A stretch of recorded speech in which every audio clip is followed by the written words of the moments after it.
Do you ever feel confused about what to write in an email when sending a resume?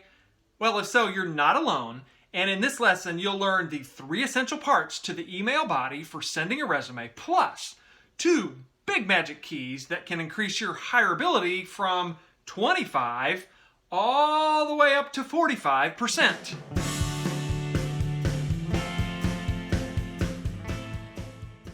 Welcome, Happily Employed Rockstar. I'm Robert with themagiccoverletter.com, and you are in the right place to learn the secrets to getting a better job. Click the red subscribe button and the bell so that you won't miss out on any upcoming videos. When sending a resume by email, your number one goal is to entice the recipient to read your cover letter and resume and invite you to an interview. The body of your email, which is what this video is focused on, should include just enough information to make the hiring decision maker say, "Ha ha, this is interesting." In most cases, that means keeping your message short and to the point. The main body of your email message contains 3 parts. Number 1, the opening hook. Number 2, the compelling evidence. And number 3, asking for the interview.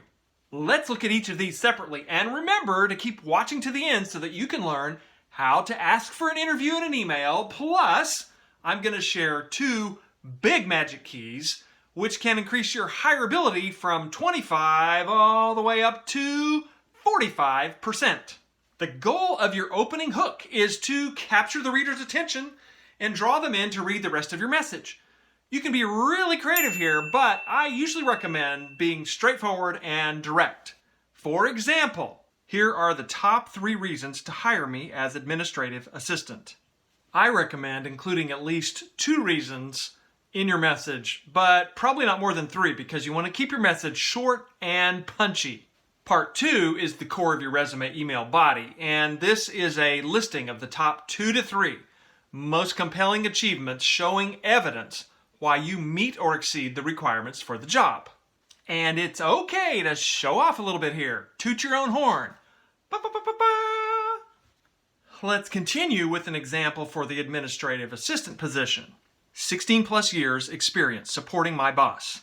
Contributed to the success of my supervisor in multiple ways, including 1. Preparing departmental goals and financial updates for board reports. 2. Drafting grant proposals. And 3. Serving on administrative council. Top-notch event organizational skills. Organized hundreds of events, outreach projects, volunteers, and employees in completion of various organization goals. Strong computer skills. Proficient in Microsoft Office. Used Excel to track office budgets and travel arrangements for multiple individuals. Notice that each highlighted area starts with a mini headline in bold, followed by 1 to 2 sentences of supporting evidence. A great way to build a strong list is to take the job description for the position you want and match each job requirement with evidence showing why you meet or exceed each requirement. Then pick the top 2 to 3 areas you think are the most important to highlight based on what's important to the company. My attention-grabbing cover letter video will lead you through a detailed step-by-step process to help with this matching, so be sure to watch it. And now, I'm really curious about something. If you knew you could get the job you really wanted, which job would you go for? I'd love to read your answers in the comments below. The third part of your email body for sending a resume is asking for the interview.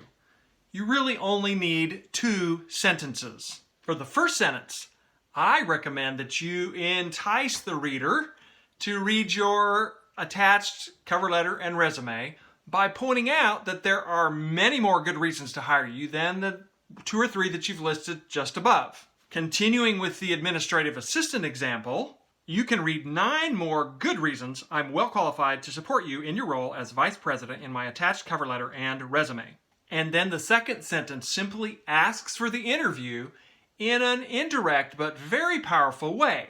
I welcome the opportunity to discuss the performance you can expect from me in person. So that is the core of your email message when you're sending your resume.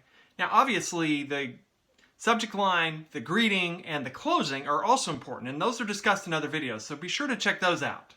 And now, I promise to share 2 big magic keys that can increase your hireability by 25 to 45%.